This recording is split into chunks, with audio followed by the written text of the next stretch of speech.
10 రెట్లు ప్రేమ చూపించేవారు. ఎలా అంటే ఇప్పుడు స్కూల్ హాలిడే అయితే పిల్లలందరూ ఎప్పుడు లేస్తారు? లేట్గా లేస్తారు. ఓ 10 గంటలకో 9 గంటలకో లేస్తారు. మేము అప్పుడే లేచేవాళ్ళం. ఈలోగా మాకు ఆకలి వేసేస్తుందేమో అని చెప్పి 5 గంటలకి 6 గంటలకి పాలు కాచి ఇచ్చి తాగించేసి పడుకోబెట్టేసేవారు. ఆకలిస్తే మెలుకు వచ్చేస్తుంది కదండి అని చెప్పి పాలు కాసి తాగించేసి అంత ప్రేమ ఎంత అల్లారు ముద్దుగా పెంచారంటే ఇంకా చెప్పలేం. అస్తమాను ముద్దు పెట్టుకుంటూ ఎంత గారాబంగా ఎంత బాగా.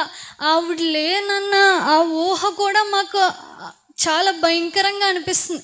అంత ప్రేమ, ఆవిడని మర్చిపోలేకపోతా ఉన్నాం.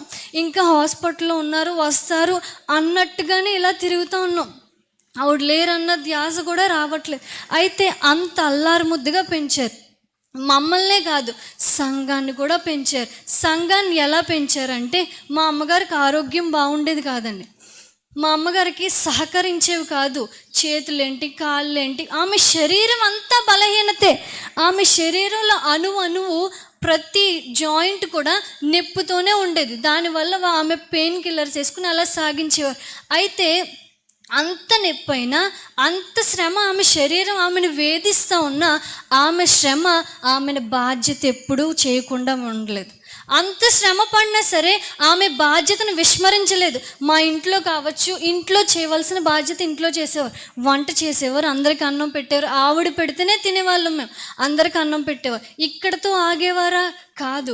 సంఘానికి వెళ్ళాలి, మందిరానికి వెళ్ళాలి. ఆమె అనారోగ్యంతో ఉన్నా సరే నేను ఎలాగైనా వెళ్ళిపోవాలని చెప్పి, బాగున్నానని చెప్పి ఆమె మందిరానికి వెళ్ళే టైంకి బలం తెచ్చేసుకుని మందిరానికి వెళ్ళి 1-2 గంటలు వాక్యం చెప్పేసి 5-6 గంటలు ఆరాధన చేసేసి 24 hours వర్షిప్ చేసేసి సంఘాన్ని కూడా ఎంతో ఆత్మీయంగా పెంచింది, ఎంతో ప్రేమగా పెంచింది. ప్రేమగా చూసుకున్నారు ఆమె.